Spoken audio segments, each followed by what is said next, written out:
Okay, joining us now is Cliff Maloney, my man Cliff from PAChase.com. Cliff, so much to discuss. What is going on in the great state of Pennsylvania?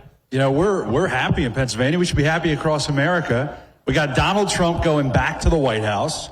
We got your Ducks undefeated. Undefeated. My Birds, 10 wins in a row, franchise record. Is that right? And America, if you didn't know, Charlie, we're back-to-back World War champions. And things are very good. This is the golden age, folks. And we're going to avoid World War III. Amen. So Cliff, I think this will be instructive. Walk us through now the analysis of what happened in Pennsylvania. Could we get a map of Pennsylvania of the election results? Because a lot of what we were talking about, we had you on the show beforehand, what we have to do. We had you on the show during, when we were counting votes, what we think was happening. But the dust has settled yesterday. They signed the certificate. All of Pennsylvania's how many electoral votes? 19. 19 electoral votes for Pennsylvania went for Donald J. Trump.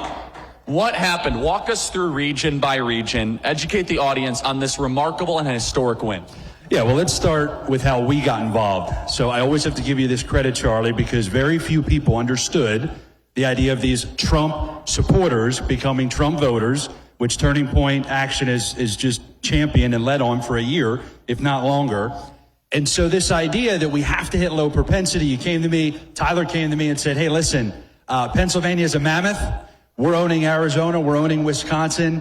Can you guys take your door knocking apparatus and just, we'll help with infrastructure, we'll help with data, and just double down and do what we're doing in these states.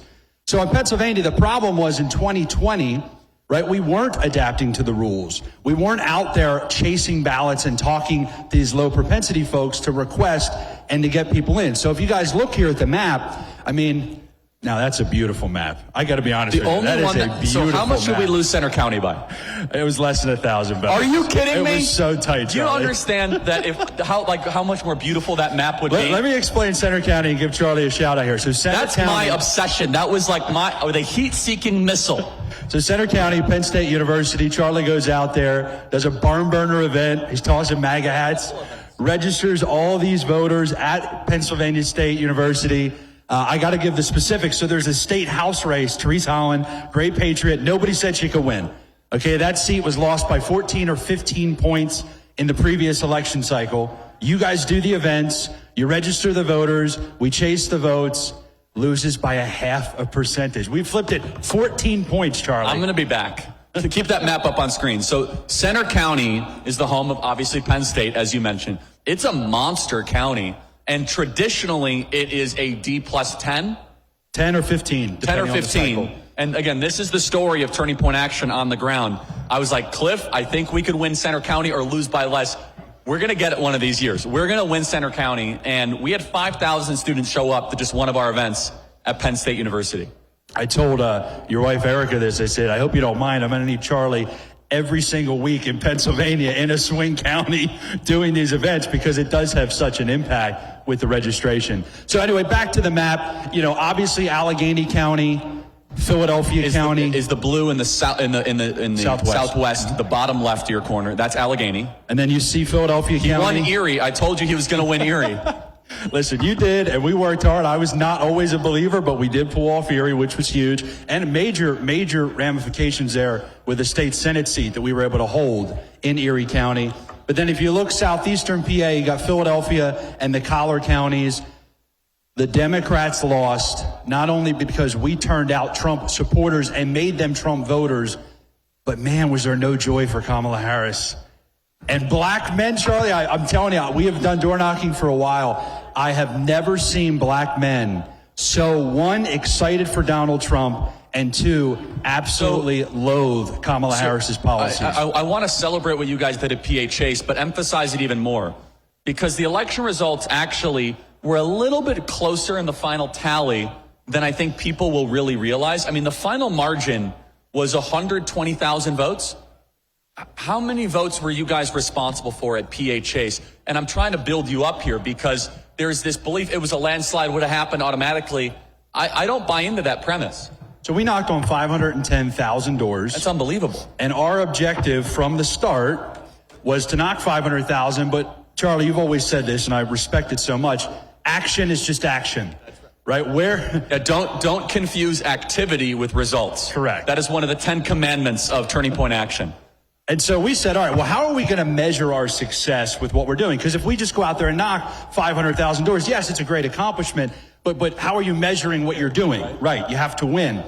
And so we looked at the raw mail-in vote and said, do we want to just say, hey, what is the Republican result from 2020 compared to 24? We said, it's a little tough because you had COVID, you had all that hype and fear. Both Democrats and Republicans were expected to go down.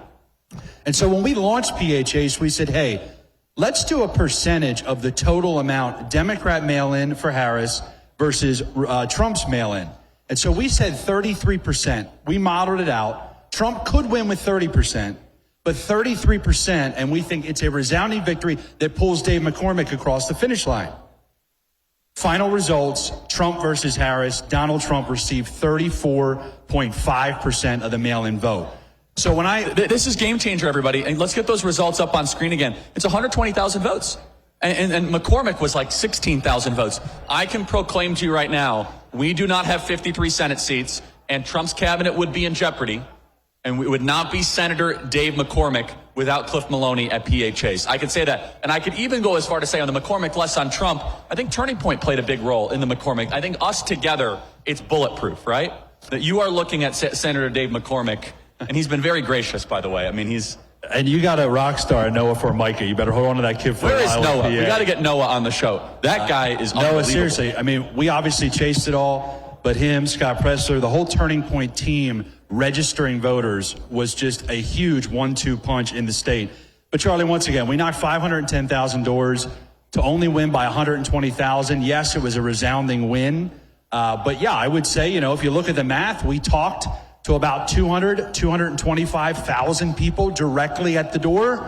And when you win the state by 120,000, you got to get excited about that result. And so the idea or the big picture vision, can we turn Pennsylvania into Ohio? Is that in the cards? Can we duplicate this? Can we replicate this? The reason I think yes is less about data. It's how Fetterman is acting. Fetterman is acting like he's representing a red state. Can we turn this into the new Ohio? Yes. I don't want to announce anything too soon. We got some just kind of big picture. We've got some things coming in January. We are going to relaunch, and we're going to really have some concrete goals for 25. And the messaging campaign, Make Pennsylvania Ohio, is not great. That's not exactly going to fire up the... We'll just make Pennsylvania the red wall. We'll take their verbiage and use it. That turnpike rivalry, you're going to have riots. But I do think, the thing about Pennsylvania, it's not a state where you're trying to create new voters. We have Trump supporters, right? We just have to continue to make those America First supporters voters and consistent voters, not just 1 out of 4s, not only showing up when Trump's on the ballot. I think we do that work. You've got my word. We're going to triple down in PA, and we're going to make a red wall. And so what does that look like? Let's talk about House of Representatives. Where's the low-hanging fruit in the U.S. House? Is Connor Lamb still in there? How is that Sean Parnell district? That's what I was thinking of it as colloquially. Is that still Democrat controlled? Yes, but you guys put out a really good, the top 10 swing districts expected for 26. 3 of them are in Pennsylvania, nationally. It's the 3 that we won this cycle. So 7 and 8 we flipped with Bresnahan and McKenzie, took Democrats out. Scott Perry, obviously our number 1 patriot in Pennsylvania, 10th district. So those are going to be the 3 strongholds. Charlie, the Democrats have already announced Shapiro is going to have people in those districts January 1 of 2025. So let me get this straight, They don't rest. So we flipped 2 districts in Pennsylvania, and we still only have a couple seat majority. So without what you did in Pennsylvania, we have Speaker Hakeem Jeffries. Correct. It's amazing. Correct. And it's funny because when you target and you focus in a lot of these districts, these races were all won by about a percentage.